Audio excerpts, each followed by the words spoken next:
Regarding HTML5, we were actually one of the first to have an HTML5 based player. It was, I think maybe 5 or 6 months ago.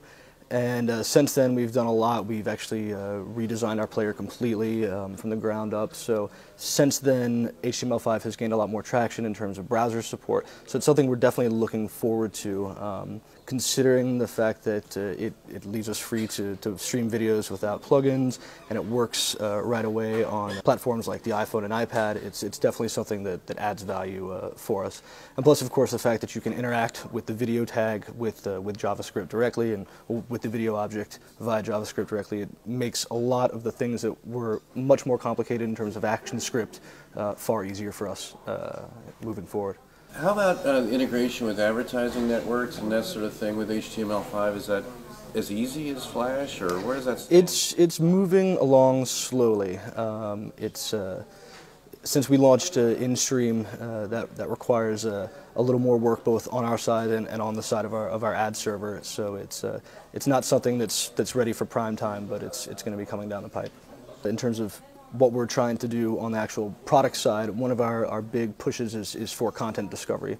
As Luke mentioned, we've always had a sort of editorial focus, so we have local content managers who feature videos on the homepage, and then on the channel homepages that cap each of our content silos. And so that means that historically, discovery has either happened in this editorial realm or in search, or for a more engaged minority within our group pages. And we found that is generally not enough to really move eyes to the most interesting and relevant videos. So we have a lot of different projects underway for content discovery. We're working on personal recommendations. We're also working on a new class of pages we're calling hubs, which are essentially a way to aggregate videos in an automated or semi-automated way around different topics and entities, people, places, things like that. And since we started developing that, we've noticed that other players, both in and outside of the video space, have been doing a similar thing. Facebook pages, for example, is another similar approach to really trying to gather disparate types of content around individual themes or topics that might not initially be in our category structure. What is your approach to serving up related videos? Well, related videos, initially we had our own in-house algorithms. Since about a year and a half, we've been partnering with the UK firm The Filter. And they use a much more robust system that has a lot of different ways of approaching relations between videos. They use basic semantic information in the tags and in the titles and whatnot, but they also use different types of Bayesian analysis, and that's when you get into more evidence capture of watch patterns and different social actions, whether it's favoriting or sharing or things like that.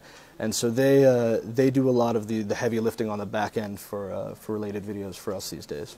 We have had mobile uploads from the get-go. We've changed how that can come up onto the platform variously over time. But we have a fair amount of UGC still, but one of the main strong points of our content team is this Motion Maker program, where they go out, they try to find local talent and then encourage it as much as they can. And then on the other side, of course, you have our official content, which typically comes in through injectors and in a sort of constant, steady stream according to whatever sort of partnerships have been brokered on a region-by-region basis. And tell us about the new player and what sort of you think is great about it. One of the nice things is that we finally separated the overlying Chrome from the actual player itself. So for partners, for example, we can offer them all sorts of customizability options and branding options. From a user point of view, since we moved to the new player, we've put some of our tools inside, so being able to export hotspots, share to Facebook or Twitter from inside the player. It's important to us for embed and off-site views.